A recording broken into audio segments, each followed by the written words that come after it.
You can take one of these old cars and drive it across country, and you're going to get appreciation and thumbs up anywhere you go in the country. Every one of these cars is an object of art to a certain degree. So that's why we call it, in our generation now, rolling art.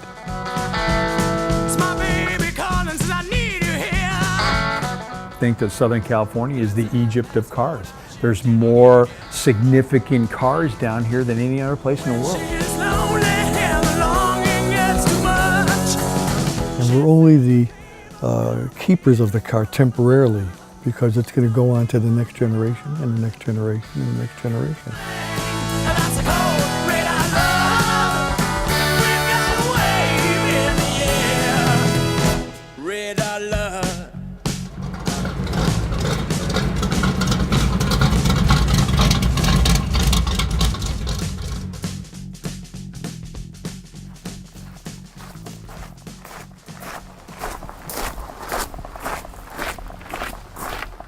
One of the nice things about having a little bit of property is the ability to do projects like this and not necessarily have them all sitting in your front yard.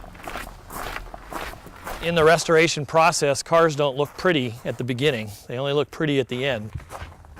We're doing what we call a mechanical restoration on this car. We're replacing the engine and transmission, redoing the brakes, new shocks and other suspension components, new exhaust system, and just making it a good roadworthy daily driver. Back in the day when these cars were built, an entire car came off the assembly line every 30 to 45 seconds. When you take a car apart 40 or 50 years later, inventory all the components, search out all the replacements, do all the repair to the body and to the interior and everything else, rebuild the engine. You're typically looking at a project that takes anywhere from 6 months to a little over a year. I've been doing this kind of thing, car repair, car restoration, pretty much since I had a driver's license. Sometimes you can just push this by hand. Got introduced to this by my dad when he bought a muscle car back in the late 60s, a Ford Fairlane GTA, and it's kind of how it's become my primary interest is fixing and restoring Oldsmobiles. There we go. Cars of this era, I affectionately call them analog cars. There were no onboard computer systems or any kind of electronics whatsoever connected to the engine. There's satisfaction in following the path that the original manufacturer engineers took when they created the car in the first place. You're taking a car apart that somebody thought through 40, 45, maybe 50 years ago. Didn't have CAD, didn't have computer. They thought this up out of their head. They did mathematical analysis, they drew drawings, they did a ton of trial and error. Kind of a dirty job. And then created a car that then you are going to dismantle and recreate and follow their path on what they did. And when you're done and you step back and look at a car that's finished, you come away with it with a sense of understanding better what was going on in the minds of the engineers and the people on the assembly line and all of that when they built these cars in the first place. I'm hoping that they see something that will interest them, learning how something operates. When you deal with the cars that we have, it's an interaction between you and the machine. You understand it, you operate it.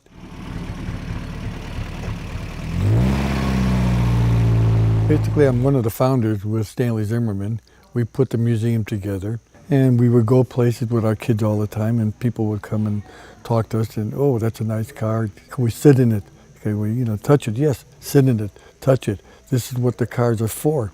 So we thought about opening up a place where you can really get into a car, sit in a car, we get the history of the car, walk around the car, and we even came up with the idea of taking a car out on a Sunday and giving rides in the car. So we're sort of a hands-on museum, the only one in the world that does what we do.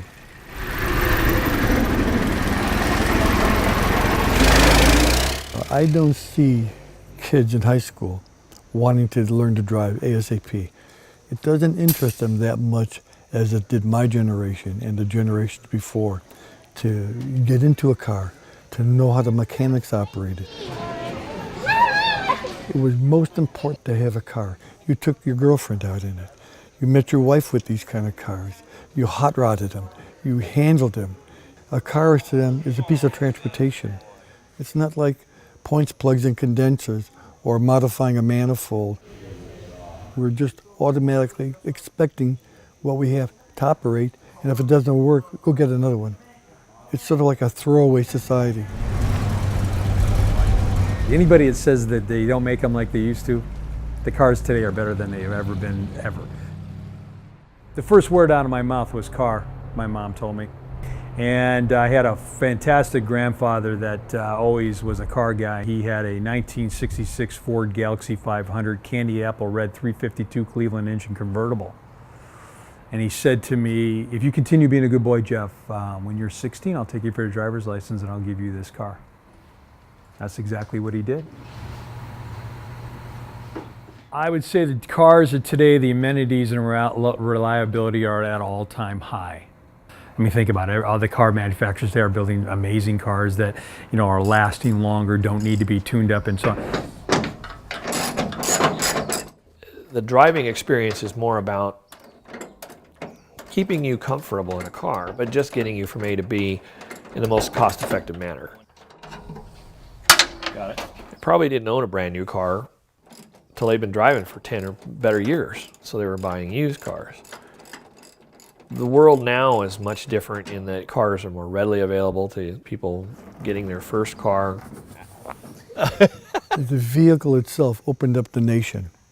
It expanded the horizon from the East Coast to the West Coast. It just exploded the development of the country and the availability and the fun of doing it. You would take your family on a picnic and go 40 miles away to a park because you had a vehicle. And it was a lot more difficult. To a Model T, there was probably about 20, 30 minutes of preparation to get the car ready to go before you even took off. A quick story is I knew a designer for cars, Raymond Dietrich, who was very prominent in custom building cars back in the 20s and the 30s. We had dinner one night, he told me a story. He said, I had to design a town car for a gentleman. So here he's giving his requirement to Ray. I want to be able to sit in the back seat with my girlfriend on my lap with a feather flume in her hair and me wearing a top hat. So now you had to figure out the height of the girl, the height of the feather, and his top hat while she's sitting on his lap so that the room was high enough inside for him to have all that kind of thing. Now that's an excess. But that's an experience you don't get today. You don't walk into a Chevrolet dealer, a Lincoln dealer, a Cadillac dealer and say, I want to sit in the back seat with a top hat and my girlfriend on my lap. There was even in a Model T a way to put a chicken but next to the engine and cook the chicken on the way to going to wherever they were going. They were trying different things. Think about it.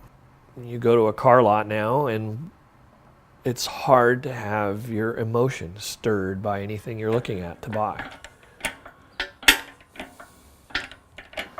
It was obvious to anybody who had spent any time watching car commercials or reading the magazine ads or anything. They knew that was a 57 Chevy coming down the road or a T-Bird or whatever, because they were so dynamically different from each other, even in the same era. There we go. Okay.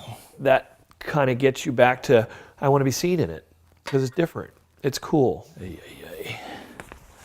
The guy that's coming in here to buy a car, this is a great adventure. It's the hunt, it's the finding, I found the perfect car. This is the configuration. This is what my father had. This is what I always wanted to have. This is what was cool when I was in school. It's not going on when you're walking into a Kia lot.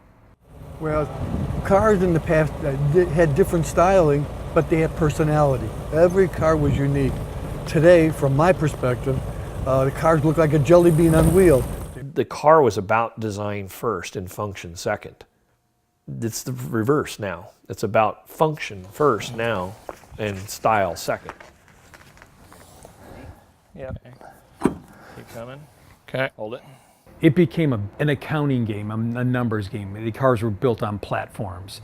They were designed to last as long as the life of the loan on the car. And how many different models, efficiencies can we get on a platform versus building cars specifically with their own bumpers and their own hoods and things like that. There was no efficiencies to that. So it became more of a mass manufacturing process. It started with the first Ford Taurus, and we affectionately call that car a baked potato car. The majority of those cars all have a very similar shape, a very short rear end, very short trunk. Okay, hold it.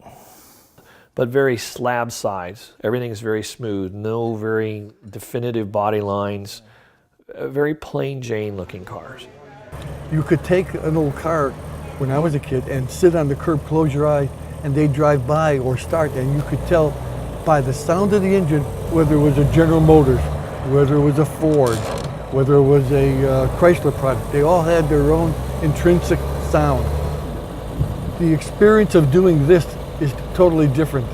We wanted to get in it, we wanted to tinker with it, we wanted to monkey around with the speed, the different components to see if we could improve them and get other things out of it. A lot of kids today have no interest in any of that. And that is what's not there now with most cars. Cars are designed to isolate you from the road, isolate you from outside, isolate you from life. That's not how cars were built 40, 50 years ago. They were built to feel the road, to be a part of the road, to enjoy the driving experience, even as archaic to some extent as it may have been back then as compared to cars of today, with a little wind noise and a little vibration in the steering wheel and a little extra effort on stopping the car with, older style brakes. But you drove that car. It wasn't a cocoon, it was just an extension of you.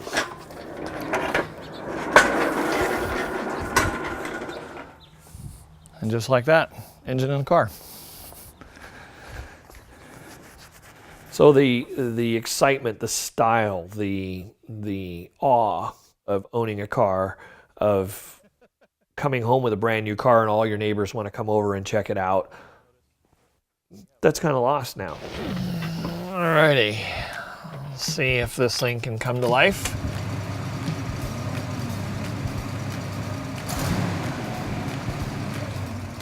You bought a new car, it was a big deal. You drove a car and you made a statement. You bought a car as an extension of yourself and how you thought about the world, how you wanted to express yourself, how you wanted people to see you is what you bought a car for. And I think that is lost in the menagerie of the daily driver, econobox commuter car now.